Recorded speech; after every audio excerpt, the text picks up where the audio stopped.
We're already on the trip. We only invited people who actually matter. Just send over the beach house keys. Don't make a scene.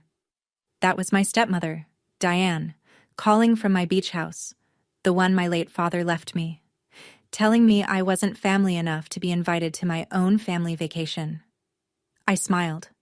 I hung up.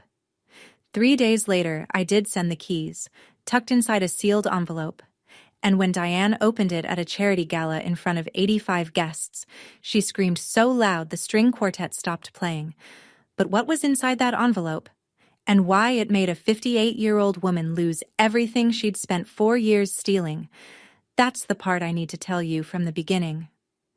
Before I go on, please take a moment to like and subscribe. But only if you genuinely connect with this story.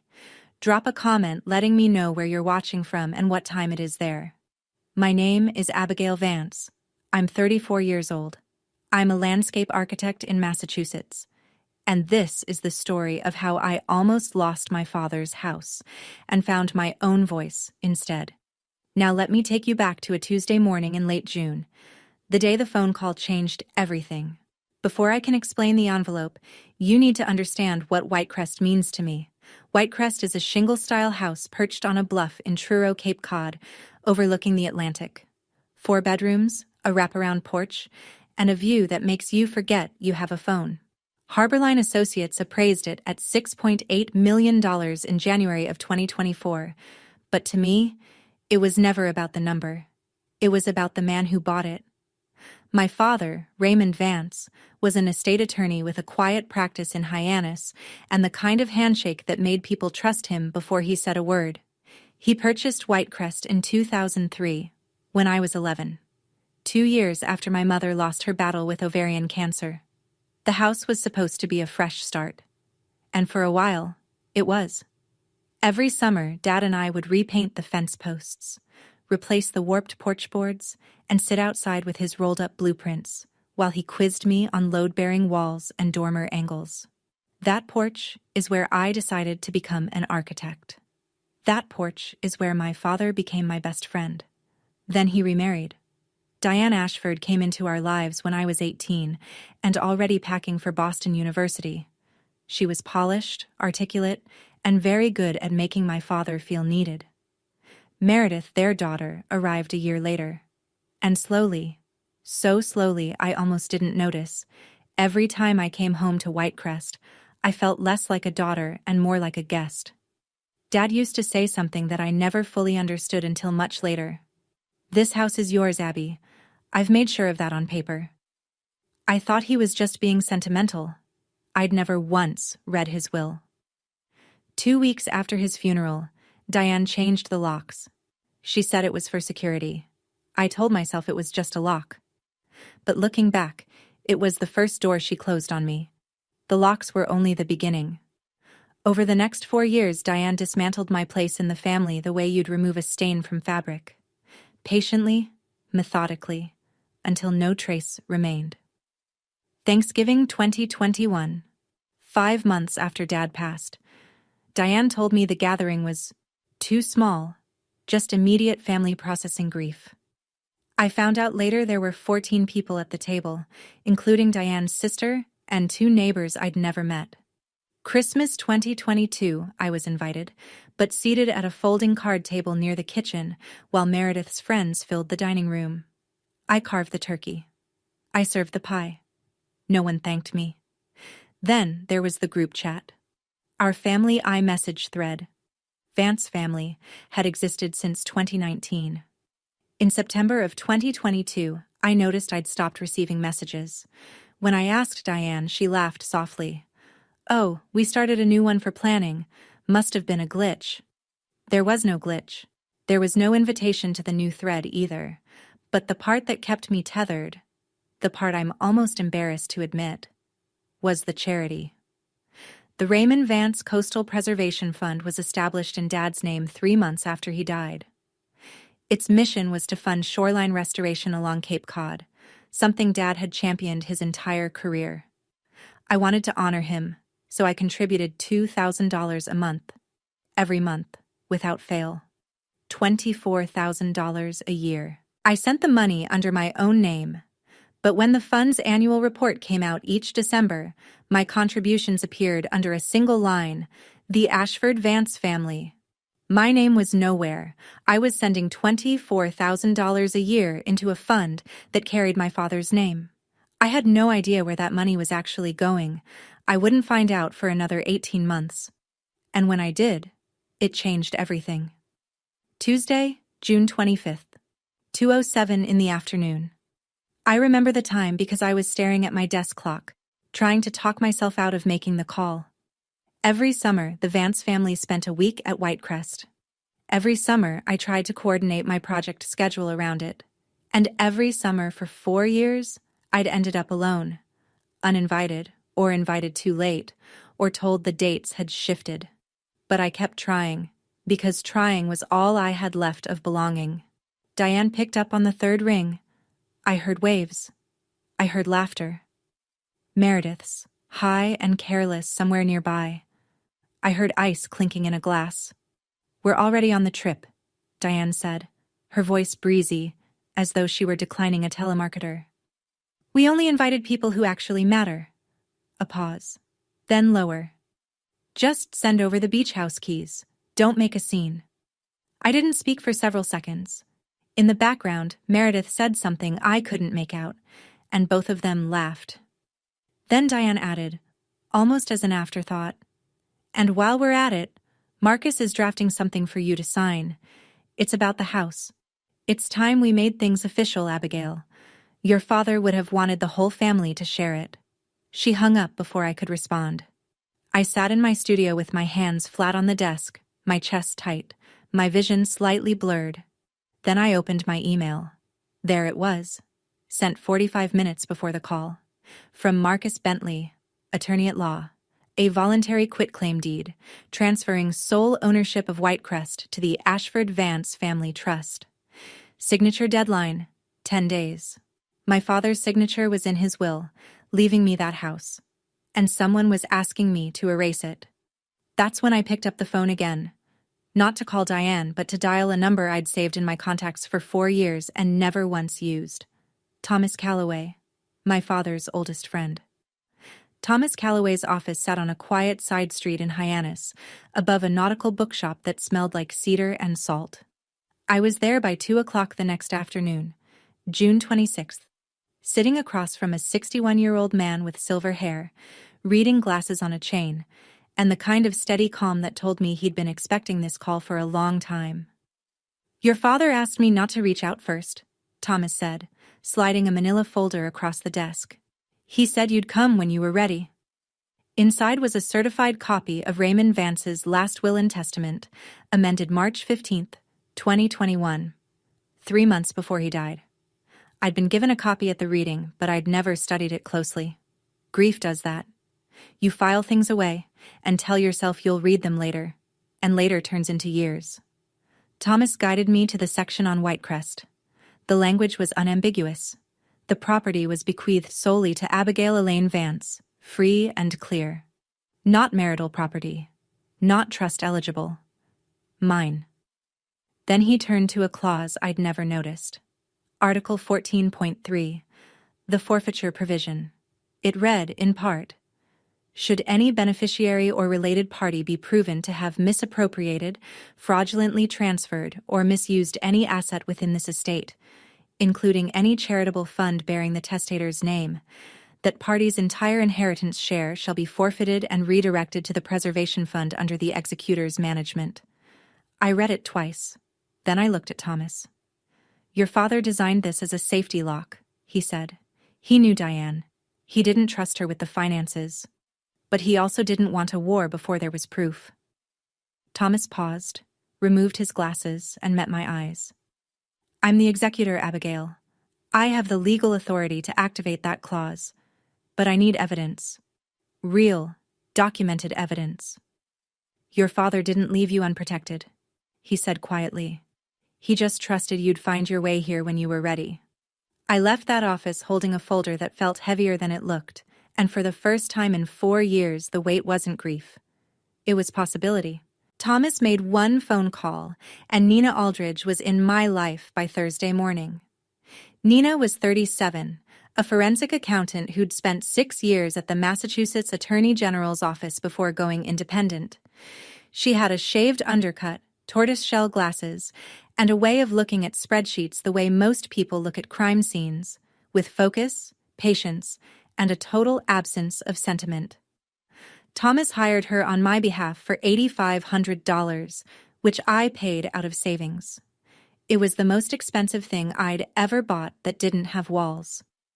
Between June 27th and June 30th, Nina pulled 3 years of financial records from the Raymond Vance Coastal Preservation Fund. What she found made me sit down. $340,000 had been dispersed under line items labeled event management fees and consulting services. The vendors listed were either non-existent or traceable to a single shell LLC, Ashford Creative, registered in Delaware in August of 2022. The sole member of that LLC was Meredith Vance. The money flowed from the fund into Ashford Creative's account, then straight into Meredith's personal Wells Fargo checking account. 17 separate transactions over 28 months. And my $24,000 a year? Logged in the fund's donor records under the Ashford Vance family. My name. Erased. Nina compiled a 47-page report, notarized on July 7th, with copies of the LLC filing, bank transaction histories obtained legally through a subpoena Thomas secured as executor, and a 1-page summary timeline mapping every dollar to every date. "The paper trail is clean, Abigail," Nina told me, squaring the pages on her desk. "They weren't even careful. They didn't think anyone would look. $340,000. Every cent traceable. But I didn't go to the police. I didn't call Diane, because Thomas told me there was a better way. And it started with a gala invitation that had just arrived in my mailbox." The night of June 30th, I sat alone in my apartment in South Boston with everything laid out on the kitchen table like evidence at a trial: the certified copy of Dad's will, Nina's 47-page report, the quitclaim deed from Marcus Bentley, and a cream-colored invitation, embossed in navy ink. "The Raymond Vance Coastal Preservation Fund cordially invites you to our annual benefit gala. July 12th, Harbor View Hotel, Edgartown, Martha's Vineyard. Cocktails at 6 p.m., dinner and program to follow. 85 confirmed guests." The guest list read like a who's who of Cape Cod philanthropy: the president of Cape Cod 5 Bank, 2 Edgartown selectmen, 3 real estate attorneys, Margaret Hale from the Cape Cod Times, and a representative from the Massachusetts Attorney General's nonprofit division, invited by Diane herself no less, to demonstrate the fund's transparency. I picked up the framed photo of Dad from the bookshelf. He was standing on the White Crest porch, sleeves rolled, squinting into the sun, holding a paintbrush like a conductor's baton. I could almost hear him. "A house is just wood and nails, Abby, but what you build inside it, that's the legacy." At 11:47 that night, I wrote Thomas an email. "I'm not signing the quitclaim. I'll be at the gala. Let's do this the right way." He responded in 9 minutes. "Your father always said you'd know when it was time. I'll file the motion with Barnstable Probate Court on Monday. Hearing date, July 18th. I closed my laptop and looked at the table again. In 12 days, I would walk into a room where my stepmother was queen, and I would hand her an envelope that could end her reign. I had spent 4 years being the person who didn't make a scene. That era was over. I sometimes wondered whether Diane ever lay awake at night worrying that someone might look too closely. Based on what happened next, I don't think she lost a minute of sleep. On July 2nd, Meredith emailed me. The subject line was a single heart emoji. The message was not as gentle. "Mom says you haven't signed the deed yet. She's putting you on the gala guest list as a courtesy, but she really hopes you won't make this awkward for everyone. Dad would hate that. Dad would hate that." She used our dead father as a leash, and she didn't even flinch typing it.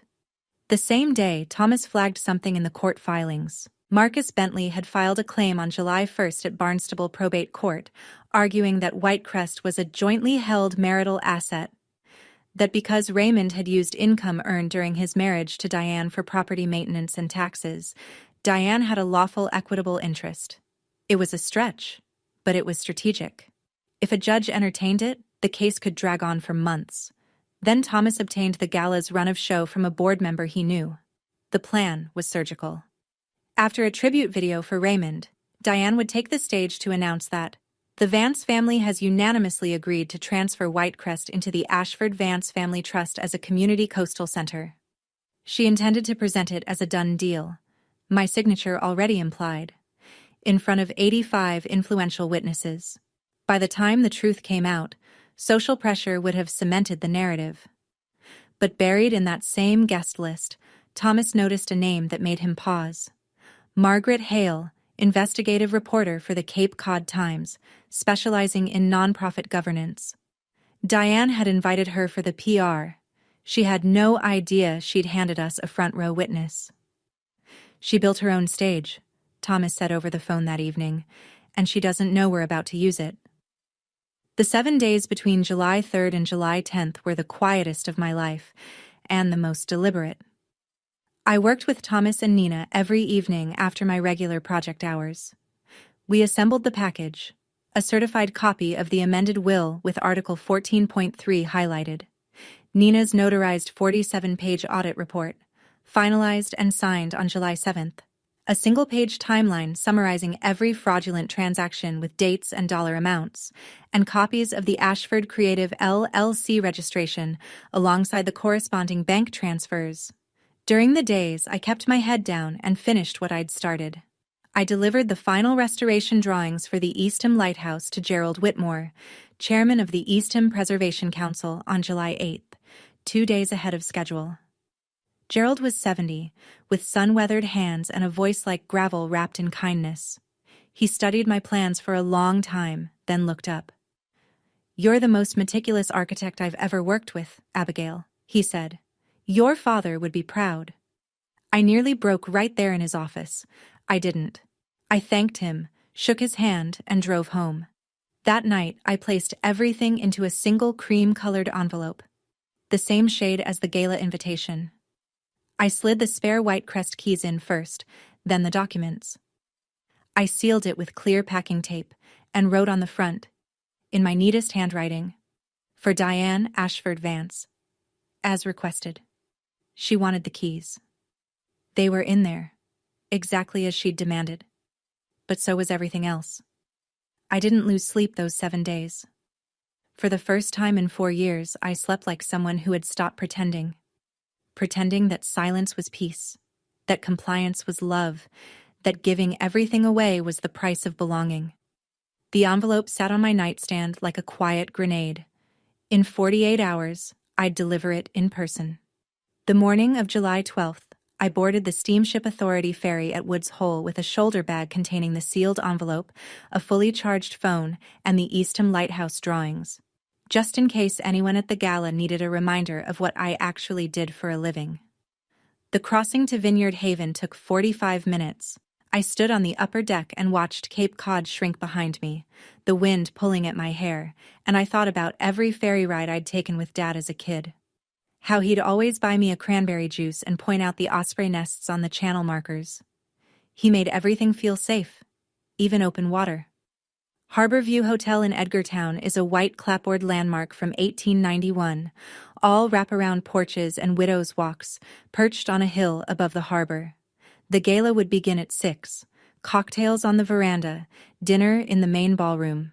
85 guests, bank presidents, selectmen, attorneys, philanthropists, Margaret Hale with her reporter's notebook, and Victoria Marsh from the Massachusetts Attorney General's nonprofit division, who Diane had personally invited to certify the fund's credibility. Diane's stage, Diane's crowd, Diane's night. I checked in at 4, hung my navy blazer on the back of the bathroom door, and sat on the edge of the bed holding the envelope. My phone buzzed. Thomas, texting from the next ferry. "I'm 30 minutes behind you, but heads up, Marcus Bentley just filed an emergency motion to postpone the July 18th hearing. Wants 60 more days for discovery. If the judge grants it, Diane buys herself 2 months to spin this. Tonight matters more than ever." I set the phone down, looked at the envelope, and exhaled. In 2 hours, I would walk into a room full of people who believed Diane Ashford Vance was the guardian of my father's legacy, and I would show them the truth. Or lose everything trying. 6:15. The veranda was already crowded. Linen suits, sundresses, champagne flutes catching the last of the golden light over Edgartown Harbor. A string quartet played Debussy near the railing. Everything smelled like roses and salt air and money. I stepped through the French doors and Diane found me within seconds, as though she'd had someone watching the entrance. She was radiant.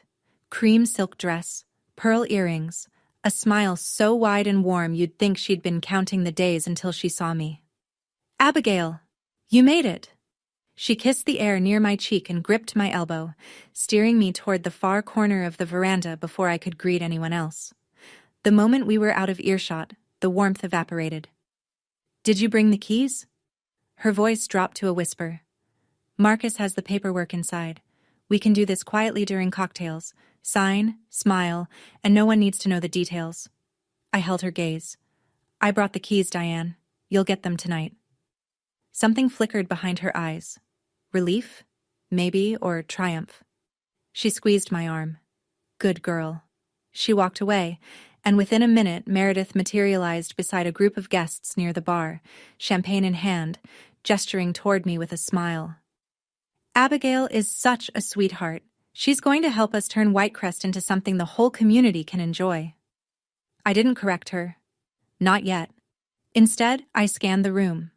Margaret Hale was at the bar, notebook open, pen moving.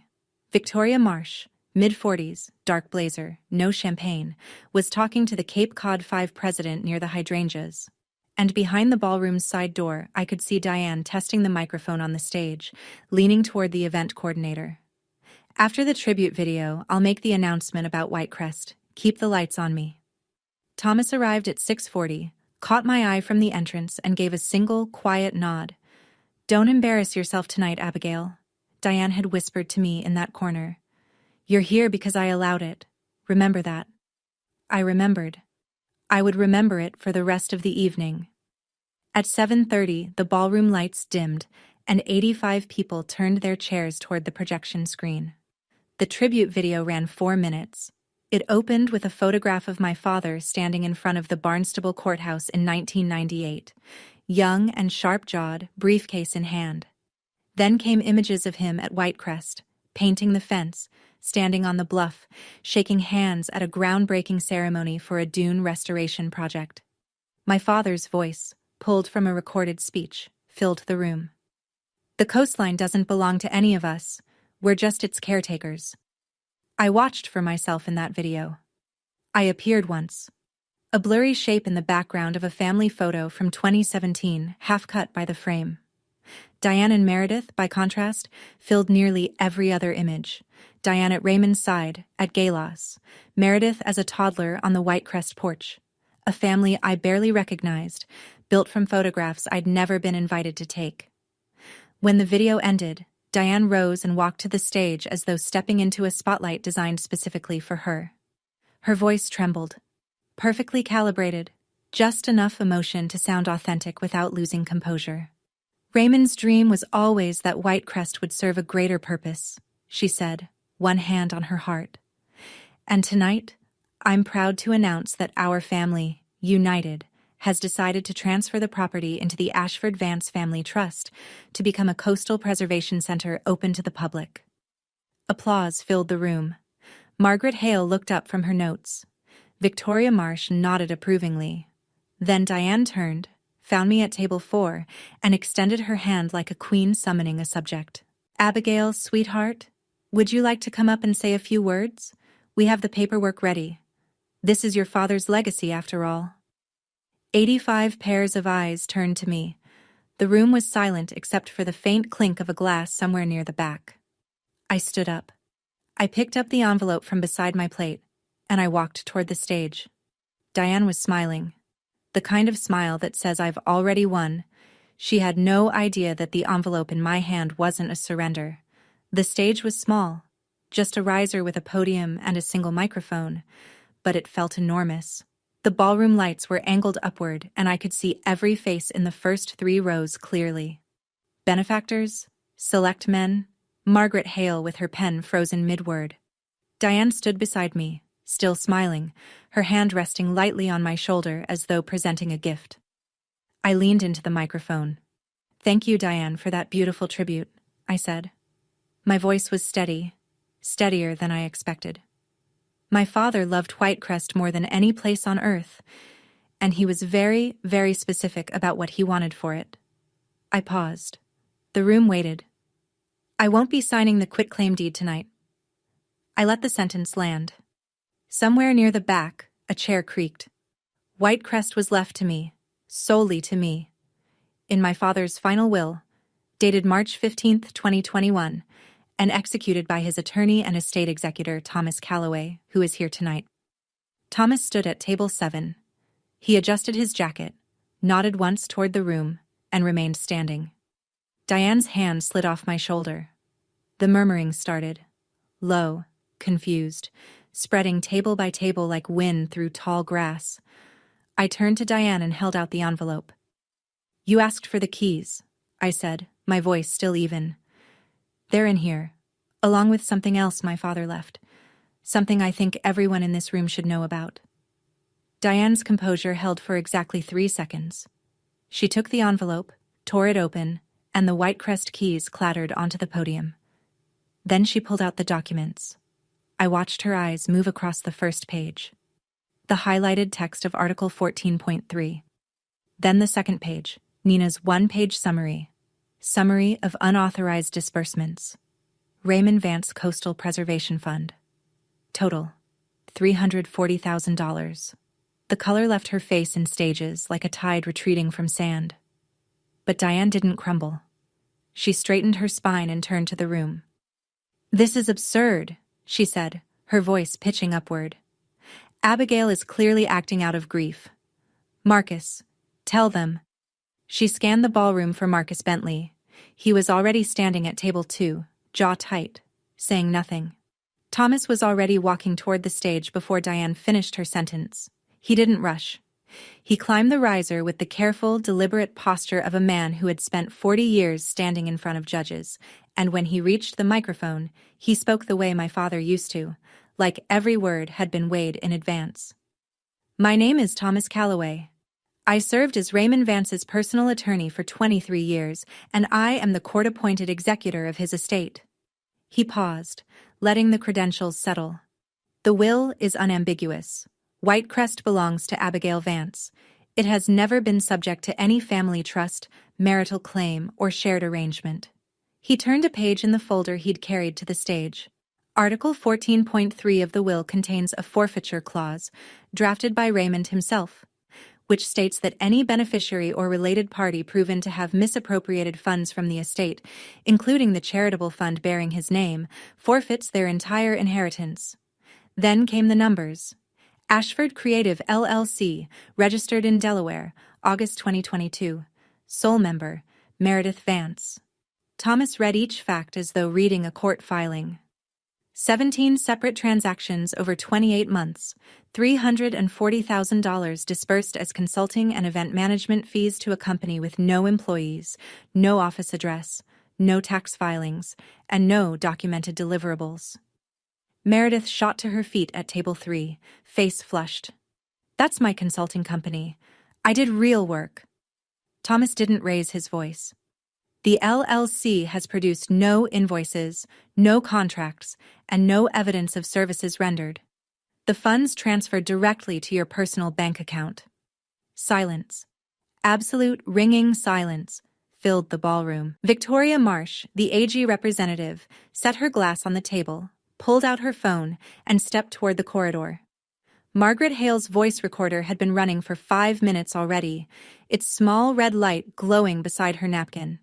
And Marcus Bentley stood, adjusted his tie, and said quietly to Diane, "I need to speak with my client privately." Then he walked out of the ballroom without looking back. Marcus walked out, and with him walked the last person willing to defend Diane Ashford Vance in a room full of witnesses. What happened next is something I've replayed in my mind more times than I can count, not because it felt good, because it felt irreversible. Diane stood at the podium, alone now, the microphone still live. The room was so quiet I could hear the harbor bell outside. She gripped the edge of the podium with both hands and did the one thing she should not have done. She kept talking. Raymond would be ashamed of you, Abigail. Her voice cracked, but not from grief, from rage. You're destroying this family for a house. No one moved. 85 people had just heard documented evidence that Diane had siphoned $340,000 from her late husband's charity, and now she was invoking his name to shame the daughter he'd specifically protected. The silence stretched for 3 long seconds. Then Gerald Whitmore, the man who'd called my lighthouse restoration work meticulous, the chairman of the Eastham Preservation Council, stood up at table 5. I've worked with Abigail for 2 years, he said, his gravel voice carrying without a microphone. She restored the Eastham Lighthouse with the kind of integrity Raymond himself would have demanded. He paused, looked directly at Diane. I think we all know who's destroying what here.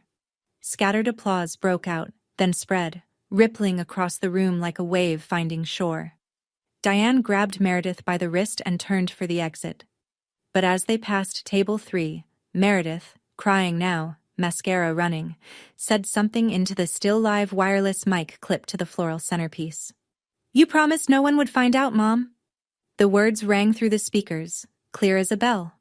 Margaret Hale wrote them down verbatim. Diane didn't look back. The ballroom doors closed behind them, and the string quartet, unsure of what else to do, began to play again, softly, as though hoping the music might erase what everyone had just witnessed. It wouldn't. Victoria Marsh returned from the corridor and walked straight to Thomas. My office will be requesting a full audit of the fund first thing Monday, she said, her voice low but firm. This isn't just a family matter anymore. I didn't say another word after Diane left the stage. I didn't need to. The numbers had already said everything. Thursday, July 18th. 10 in the morning, Barnstable County Probate and Family Court.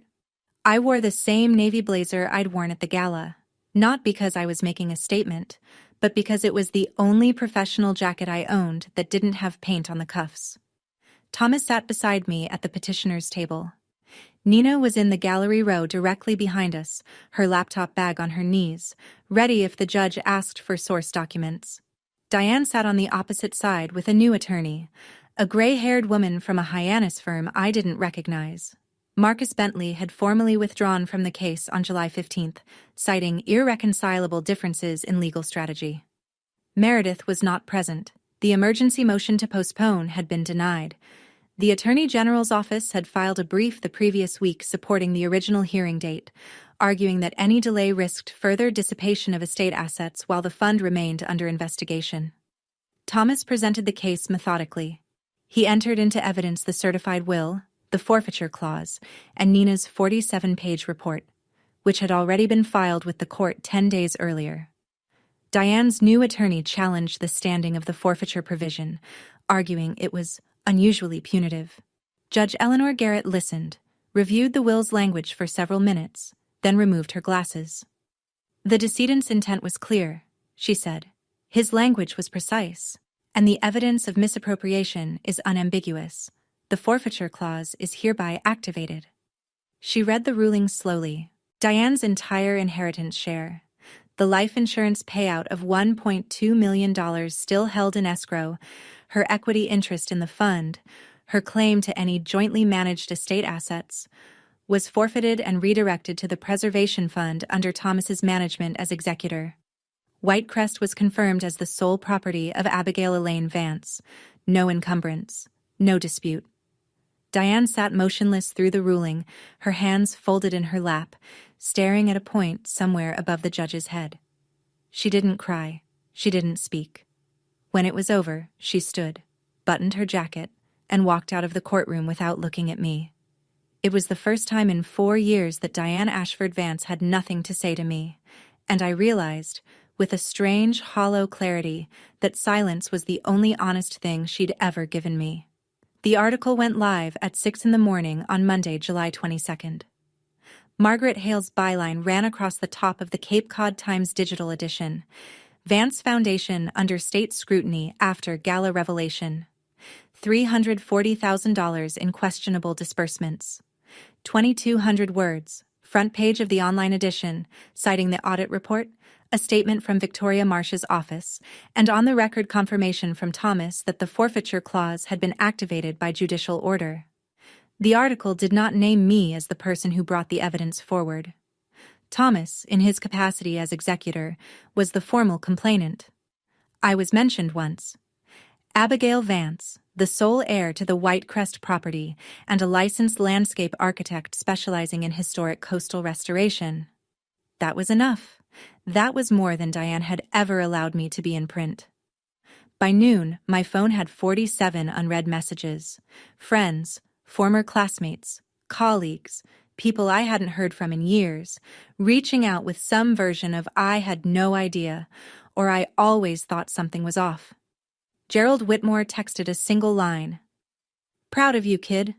The institutional fallout was immediate. Cape Cod 5 announced the suspension of its $50,000 annual grant to the fund, pending the outcome of the Attorney General's review. 2 individual donors, both gala attendees, withdrew pledges totaling $35,000. Diane posted a Facebook status that evening. "My family is going through a difficult time. I ask for privacy." It received 12 likes and 43 comments, most of which were questions she didn't answer. Later that week, Margaret Hale called me, not for a follow-up quote, for something else entirely.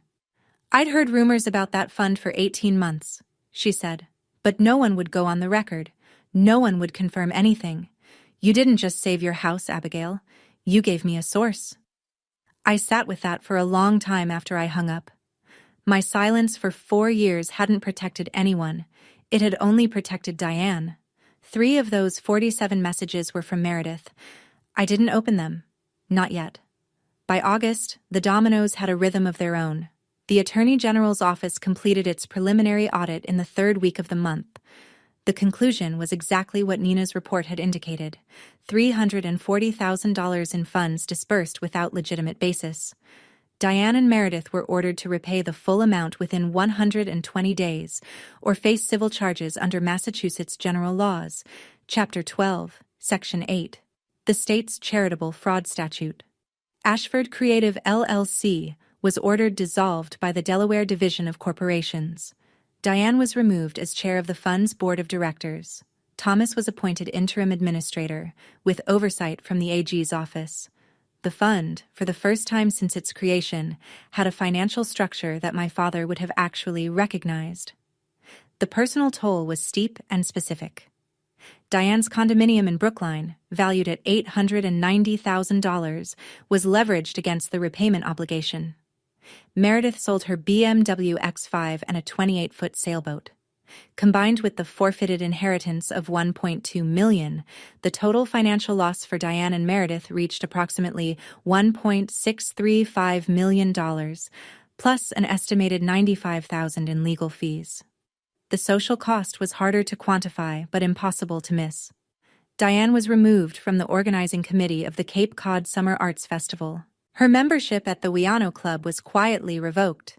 No public statement, just a letter and a returned deposit.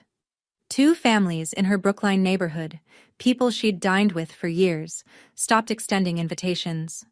"The money's traceable, the LLC is dissolved, and the AG's office has everything they need," Nina told me during our final meeting. "Financially, they're done." I thanked her, paid the remaining balance on her fee, and drove home through late summer traffic thinking about a word I hadn't used in 4 years. Enough. For the first time, it meant something different. Not, "I'm not enough," but, "This is enough. This is where it stops." The message came at 3:17 in the morning on a night in late August when I couldn't sleep either. Meredith's name glowed on my phone screen and I almost didn't open it. But something about the timestamp, the rawness of reaching out at 3 a.m., made me swipe. "I know you probably won't read this, but I didn't know about the LLC when Mom set it up. She told me it was legitimate consulting. I signed what she told me to sign. I'm not saying I'm innocent. I'm saying I didn't know how deep it went." I read it 4 times, sitting up in bed, the phone's blue light making my apartment feel like the bottom of a pool. I didn't respond. Not because I didn't believe her. Parts of it rang true. The way Meredith had always deferred to Diane. The way she'd been trained since childhood to nod and comply. But believing someone's confusion doesn't erase their choices. She signed every invoice. She deposited every check. The next morning, I called Nina. "Is there evidence Meredith knew the LLC was fraudulent?" Nina was quiet for a moment. "Meredith signed every invoice. She received every payment. Whether she understood the legal implications is a question for a court, not for me." Fair enough. I thought about Meredith for days after that. 26 years old, raised under Diane's roof and Diane's rules. Never taught to question, never required to earn. If I'd grown up in that house instead of on the White Crest porch with Dad, would I be different? I didn't know. But I knew that understanding someone's circumstances didn't mean accepting what they'd done with them. Have you ever had someone in your life who hurt you? Not out of malice, maybe, but out of weakness? Someone you couldn't quite hate and couldn't quite forgive? I'd love to hear how you handled it. Share in the comments. I didn't respond to Meredith that night, but I saved her message. I had a feeling I'd need to read it again, when I was ready to decide what kind of sister I wanted to be. September arrived the way it always does on Cape Cod, with a sharpening of the light and a thinning of the crowds, and for the first time, the season felt like mine. Gerald Whitmore invited me to join the Eastham Preservation Council as an architectural advisor. It was a volunteer position with no salary and a title that wouldn't impress anyone at a cocktail party, but it was the first time my name appeared on any board in the Cape Cod conservation community, and it appeared because of my work, not my last name. The Cape Cod Chronicle published a feature on the Eastham Lighthouse restoration in mid-September. The article was about the building, its history, its structural challenges, the 18 months of careful work that brought it back from the edge of condemnation. My name appeared in the fourth paragraph. Abigail Vance, the project's lead architect, has earned a reputation for meticulous preservation work that balances historical integrity with modern resilience. There was no mention of the gala, the fund, or Diane. And that was exactly what I wanted.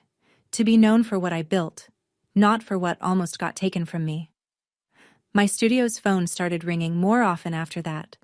3 new restoration contracts came in from Cape Cod homeowners between September and November, totaling $420,000 in projected revenue, more than double what I'd earned the previous year. I turned down 2 podcast invitations and 1 request for a magazine profile. "It's a private matter," I told each of them. "The courts handled it." I wasn't being modest. I was being deliberate. The story I wanted to tell with my life wasn't about revenge. It was about work and roots, and the stubborn act of building things that last. Victoria Marsh sent Thomas a letter in October, thanking him for his cooperation. Her office was reviewing oversight protocols for family-managed charitable funds in Massachusetts, using the Vance case, anonymized, as a reference study. My father's name was becoming what it should have been all along, a standard, not a prop.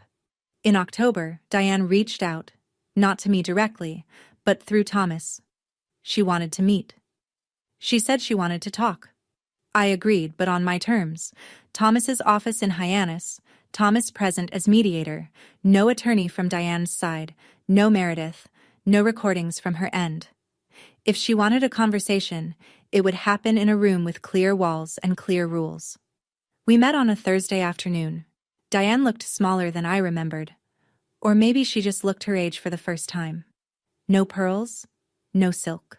A gray cardigan buttoned to the collar, her hands wrapped around a paper coffee cup she never drank from. She cried. I expected that. She said, "I only wanted to protect what Raymond built." I'd expected that too. I let her finish. Then I spoke, and I'd rehearsed this not for drama but for precision, because I knew if I didn't get the words exactly right, I'd either say too little or too much. "Diane, you didn't protect what he built. You tried to take what he left for me. I don't hate you. But I won't let you have access to my life the way you've had for the last 4 years. If you want a relationship, it starts with honesty, not control." Then I laid out 3 conditions. First, All communication regarding property, finances, or estate matters would go through Thomas. No direct contact. Second, the fund repayment must be completed in full before any family gathering of any kind. Third, I would not attend any event organized under the Vance family name until the fund was restructured with independent oversight. Diane listened. She didn't argue. When I finished, she said quietly, almost to herself, "You sound just like your father." "Thank you," I said. "That's the best thing you've ever said to me." A boundary isn't a punishment, and I wanted her to understand that. It's the price of staying in someone's life when trust has to be rebuilt from nothing. I responded to Meredith's message in November, 2 months after she'd sent it. I kept it short. "I read your message. I believe you didn't understand the full picture, but you benefited from it, and that's something you have to own. If you want to talk, I'm open to it, but not as your sister who forgives everything, as someone who expects you to be honest." She wrote back within an hour, and we agreed to meet at a cafe in Falmouth, halfway between us. Neutral ground, no history attached to the walls. The conversation lasted 2 hours. Meredith looked different. Thinner. No makeup. Her nails bitten short. She held her coffee with both hands like she was cold, even though the cafe was warm. She talked more honestly than I'd ever heard her talk about anything. "Mom always told me what to think," she said. "I never questioned it. That's not an excuse. It's something I have to fix." I didn't disagree, and I didn't rush to reassure her, the way I might have a year ago. Instead, I told her the truth as I saw it. "We can build something new, Meredith, but it has to be built on things we actually choose, not on things Mom decided for us." She nodded. I suggested she start seeing a therapist, not as a condition, but as a starting point. I gave her a name. "This isn't for me," I said. "This is for you." Then, near the end, Meredith told me something I'd never known. 2 weeks before Dad died, he called her. She was 22 then, still living at home. He said, "Take care of your sister, Mare. She's going to need you." Meredith's voice broke. "I failed him. I failed both of you." I reached across the table and held her hand. The first time in 4 years I'd touched my sister without a wall between us. I didn't forgive her that day. But I opened a door.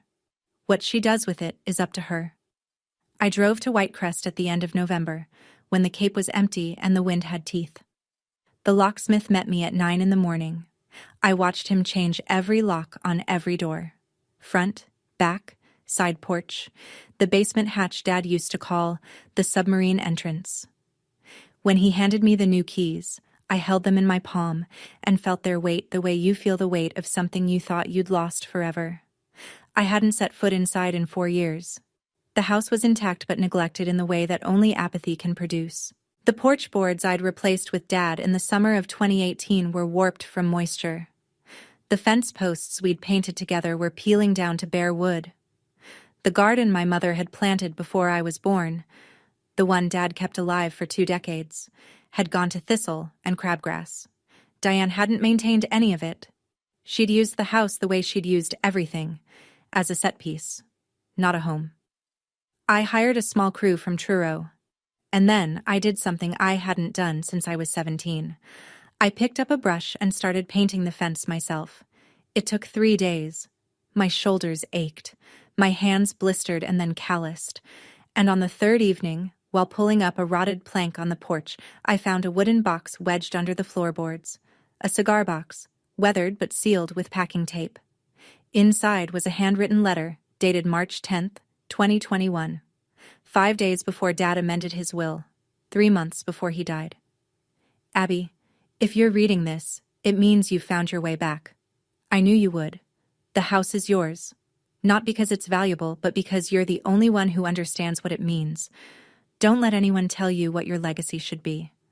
Build it yourself. Love, Dad." I sat on the porch where he used to sit, holding his letter in his handwriting, and I cried for the first time since the funeral. Not because I was sad, because he'd known. He'd known all of it. What Diane would try, how long I'd wait, and that I'd come back when I was ready. He'd planned for everything, except how much I'd miss him while I figured it all out. By January 2026, the fund had a new spine.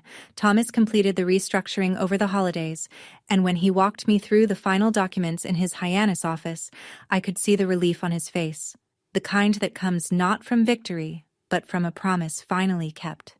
The Raymond Vance Coastal Preservation Fund retained its original name. Dad had chosen it, and no one else's hands would change that. But everything underneath was rebuilt. Gerald Whitmore was installed as the new board chair, bringing with him 40 years of nonprofit governance and a zero-tolerance policy for undocumented disbursements. Nina Aldridge agreed to serve as part-time treasurer on a transparent, contracted basis. The fund's first-ever financial officer with actual forensic credentials. And the Attorney General's office mandated an independent audit every 12 months, conducted by a rotating external firm. Cape Cod 5 reinstated its $50,000 annual grant, contingent on the new audit provisions, a condition the bank had never imposed before, and one that Thomas welcomed without hesitation. Accountability, he told me, isn't a burden. It's a foundation. Then came the part that surprised even Thomas. I decided to convert Whitecrest's ground floor into a summer residency program for architecture students. 4 fellows, 6 weeks, working on real preservation projects along the Outer Cape under professional mentorship. I called it the Vance Fellowship. The first cohort would arrive in June. I kept the second floor as private space. A bedroom, a drafting table by the window, the porch where Dad's letter had waited under the floorboards. That wasn't a sacrifice. It was a design choice. The same kind Dad had taught me to make. How to share a building without losing the room that matters most. My father left me a house. I told Thomas the day we signed the fellowship's charter. I'm turning it into a school. I think he'd like that. Thomas smiled, the first real, unguarded smile I'd seen from him in 7 months. He'd like it very much, he said, but he'd still want you to repaint that fence every summer. I laughed. It was the first time I'd laughed about Dad without it hurting. June 2026, 1 year to the week since Diane's phone call. I stood on the Whitecrest porch with a mug of coffee, watching 4 architecture students from 3 different universities measure fence posts in the early morning light. They were arguing about joist spacing, the kind of argument Dad would have loved, the kind he used to settle by handing you a level and saying, "Don't guess. Measure." My studio in South Boston now had 2 employees, Kara, a structural drafting specialist, and Leo, a recent graduate from Wentworth who reminded me of myself at 23, all precision and quiet stubbornness. Annual revenue for 2025 had come in at $680,000, up from $310,000 the year before. I'd signed a contract in April to restore a historic church in Provincetown, the kind of project that would have made Dad pull out a chair and ask me to walk him through every elevation. Meredith and I saw each other once a month. We weren't close. Not the way sisters in movies are close, but we were honest, which was better. She'd been in therapy since December. In March, she was hired as an events coordinator at a Boston nonprofit that matched low-income families with housing assistance. It was the first job she'd ever gotten without Diane's name on the application. When she told me about it over coffee, her eyes were bright in a way I'd never seen before. Not the brightness of performance, but of someone discovering, for the first time, that they could stand on their own. Diane had repaid $280,000 of the $340,000 she owed. The remaining $60,000 was on a court-approved installment plan. She did not come to Whitecrest. I did not invite her. Neither of us pretended that was temporary. Thomas visited every July. He'd sit on the porch, drink coffee, and tell me stories about Dad, cases they'd argued, jokes they'd shared, the time Raymond accidentally filed a motion in the wrong county and drove 90 miles to fix it before the clerk noticed. "You're the closest thing I have to a father now," I told him once. He set down his mug and looked at the ocean. "Your father would say I'm just the messenger." I didn't win a war. I won the right to stop fighting one. The night of July 12th, 2026, exactly 1 year since the gala, I sat at the drafting table in the upstairs bedroom at Whitecrest and wrote a letter I could never send. "Dear Dad, I found the letter under the porch. I found the clause in the will. I found Thomas when I was ready. You planned for everything, except how much I'd miss you while figuring it all out. Whitecrest is a school now. There are kids here learning to measure joists the way you taught me. They don't know your name yet, but they will. One of them, a girl from Springfield who's never seen the ocean before this summer, asked me yesterday why the porch faces east instead of south. I told her what you told me. Because the morning light is honest. It shows you everything. The cracks, the beauty, all of it. She wrote it down in her notebook. You would have liked her. I didn't let them take the house, and I didn't let them take me. I think you knew I wouldn't. That's why you left me the keys. Not just to the door, but to the choice. Meredith is trying. I don't know if she'll make it all the way, but she's walking in the right direction, and I think that matters. You asked her to take care of me. She didn't. But maybe I can take care of the space between us until she's strong enough to meet me in it. I love you. I miss your handwriting and your terrible coffee, and the way you hummed when you were reading contracts. Abby. I folded the letter, walked downstairs, and placed it inside the cigar box under the porch, next to his.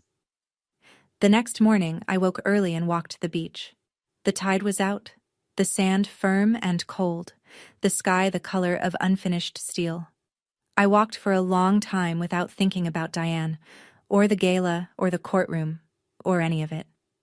I just walked. And the ocean did what it always does. Kept going, indifferent and enormous and exactly where it was supposed to be. The horizon didn't look different, but I did. Back in Boston, I reorganized my studio on a Sunday afternoon in mid-July. The kind of quiet, methodical work that calms me the way other people are calmed by music. I hung 3 things on the wall behind my drafting table. The first was a framed copy of the opening page of Dad's will.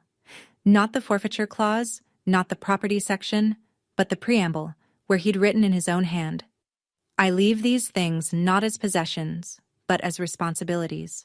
May they be carried with integrity.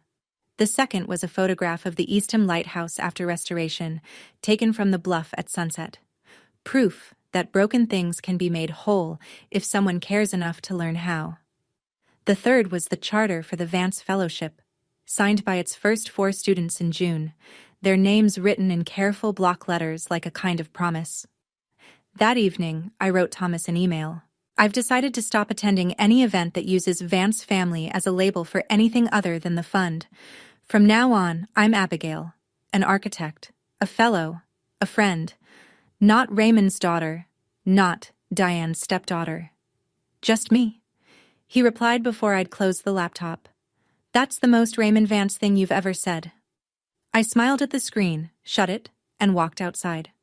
South Boston in July is loud and bright and unapologetic. Car horns and laughter and someone grilling on a rooftop 3 buildings over. I stood on the sidewalk and let the city move around me for a minute, feeling something I didn't have a clean word for. Not happiness, exactly. Not relief. Something more like alignment. The sense that the life I was living and the person I was had finally caught up to each other. I used to think legacy was something you inherited. Now I know it's something you build. One boundary, one blueprint, one honest choice at a time. That's my story. If any part of it felt familiar, the silence, the pressure, the moment you realized you deserved better, I hope this gives you permission to protect yourself the way my father protected me. Not with anger, but with preparation and principle. If this story stayed with you, please hit like and subscribe. And check the description below. There's another story there about someone who was told they'd never be enough. They proved everyone wrong. I think you'll want to hear it. Thank you for listening. Take care of yourselves and your boundaries.